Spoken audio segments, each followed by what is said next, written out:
हमारे YouTube channel में आप लोगों का हार्दिक स्वागत है। अगर आप लोग योग, आयुर्वेद, यौगिक क्रियाओं और स्वास्थ्य के साथ जुड़े रहना चाहते हैं तो हमारे चैनल को सब्सक्राइब जरूर करें और हमारे द्वारा दी हुई जानकारी अगर आप लोगों को अच्छी लगती है तो लाइक, शेयर, कमेंट जरूर करें ताकि इसका लाभ दूसरे लोग भी उठा सकें। किया था। अब हम लोग प्राणायाम के बारे में कुछ प्राणायाम जो प्रोटोकॉल के तहत दिया गया है उसको मैं करके आप लोगों को बताने जा रहा हूँ। तो सबसे पहले देख लीजिए, सबसे पहले आप किसी भी मुद्रा में आप बैठ सकते हैं। सिद्धासन में बैठ सकते हैं, अर्धपद्मासन में बैठ सकते हैं, पद्मासन में बैठ सकते हैं, सुखासन में बैठ सकते हैं, जिस तरह से आपकी सुविधा हो।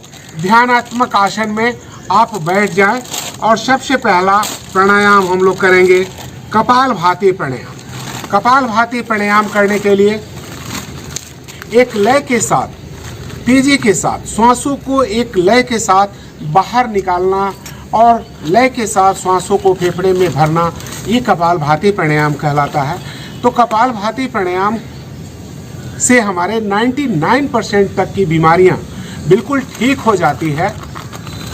जैसा कि आपको मालूम है कि कपालभाति प्राणायाम ही एक ऐसा प्राणायाम है जिससे 90% तक रोगों से हमारा छुटकारा मिलता है। तो आप लोग देख लें, इस प्रकार से मेरुदंड को बिल्कुल सीधा रखेंगे, ध्यान अवस्था लगाएंगे, अपना श्वासों पे ही आप ध्यान को टिका करके रखें। जब श्वास आप बाहर छोड़ते हैं तेजी तीव्र गति से, अगर नीचे दीपक रखा जाए तो वो दीपक बुझ जाना चाहिए, इतना ज़्यादा तीव्र गति से श्वासों को बाहर निकालेंगे ताकि आपका जो है सो जो जितनी तीव्रता आपकी श्वास को छोड़ने में होगी वो लेने पे आपका ध्यान नहीं होना चाहिए, स्वतः ही आपके फेफड़े में श्वास भर जाते हैं। देख लें कैसे करना है आप लोगों ने।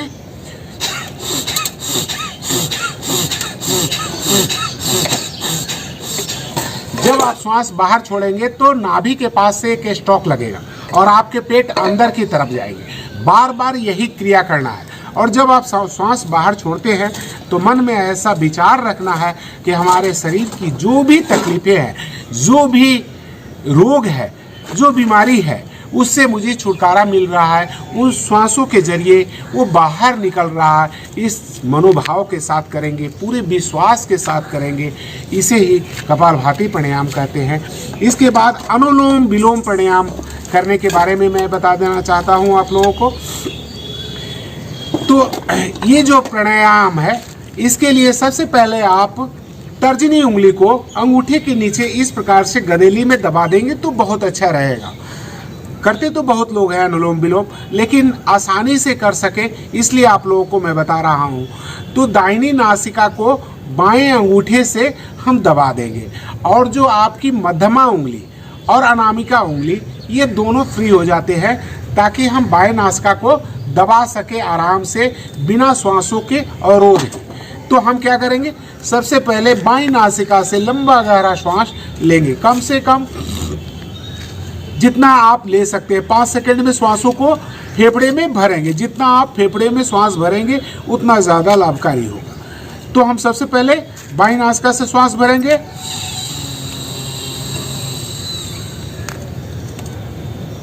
और बाईं नासिका को हम उंगलियों से दबाकर दाहिनी नासिका से पूरा श्वास बाहर छोड़ देंगे 5 सेकंड में। फिर लंबा गहरा श्वास लेंगे, दाहिनी नासिका से ही श्वास लेंगे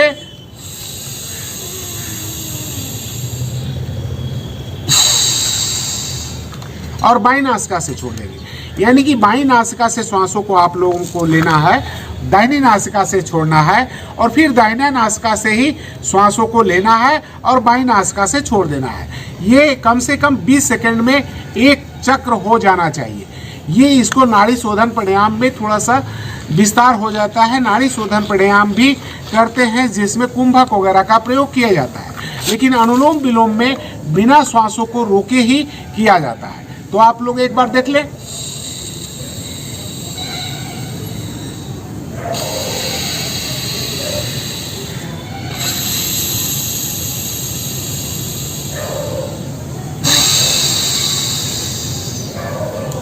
इस प्रकार अनुलोम विलोम प्राणायाम हम लोग कर लेते हैं। तो अनुलोम विलोम करने के बाद इसके बाद हम लोग करेंगे शीतली प्राणायाम। जैसा कि मालूम है ये हमारे शरीर को शीतलता प्रदान करती है ये प्राणायाम। इसके लिए करना है अपने जीभ को नाली नुमा बना लेना है। नाली जैसे होता है उस प्रकार से जीभों को फोल्ड करके गोल कर लेंगे और जो श्वास आप उस जीभ के अंदर से खींचेंगे उसका स्पर्श गले के रास्ते से होना चाहिए।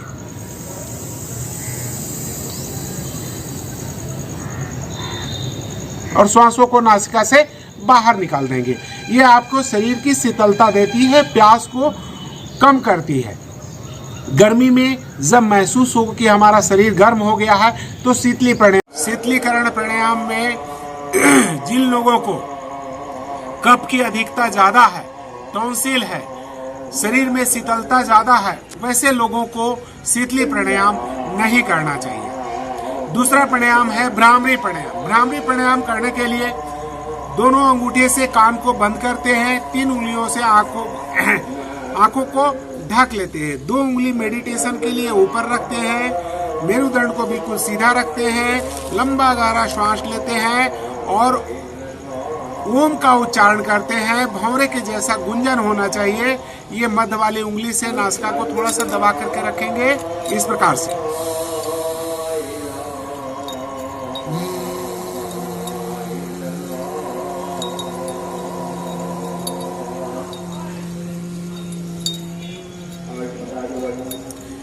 इस क्रिया को भी कम से कम 7 बार इस प्राणायाम को कम से कम करना चाहिए।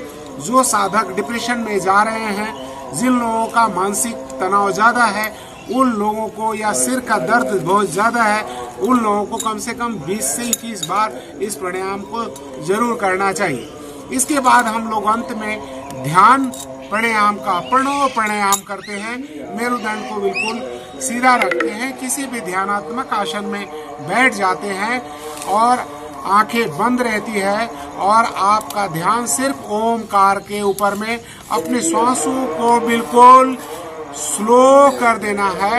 अपने श्वासों को इतना स्लो श्वास आप लेंगे कि उसका महसूस नासिका तक को नहीं होना चाहिए।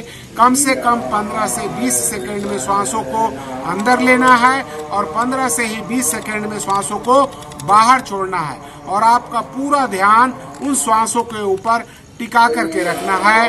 प्रणव प्राणायाम, ध्यान प्राणायाम जिसे बोलते हैं। जो लोग असाध्य रोगों से पीड़ित हैं उन लोगों के लिए ये प्राणायाम बहुत ही लाभकारी है। जो लोग कुंडली जागरण करना चाहते हैं उन लोगों के लिए ये प्राणायाम बहुत ही अत्यंत लाभकारी है। इस तरह से करेंगे और लास्ट में हम शांति पाठ करेंगे। ओम सर्वे भवन्तु सुखिनः, सर्वे सन्तु निरामया, सर्वे भद्राणि पश्यन्तु, मा कश्चित् दुःखभाग् भवेत्। ओम शांति शांति शांति। दोनों हाथों को ऊपर उठाएंगे, हाथों का दर्शन करेंगे और उंगलियां जब गर्म हो जाए फिर अपनी अपनी आंखों पे लगाएंगे, चेहरे पे हाथ घुमाएंगे। हे प्रभु, आपकी कृपा से मैं स्वस्थ हूँ, निरोग हूँ, ऐसा पूरे विश्वास के साथ करेंगे। आप लोग अंत तक वीडियो देखने के लिए धन्यवाद। जो लोग अभी तक हमारे चैनल को सब्सक्राइब नहीं किए हैं वो लोग हमारे चैनल को सब्सक्राइब जरूर करें और जानकारी आप लोग को अच्छी लगती है तो ये दूसरे तक भी इस वीडियो को पहुंचाएं, शेयर करें। तो आप लोगों का अंत में हमारे तरफ से सभी भाई बहनों को ओम।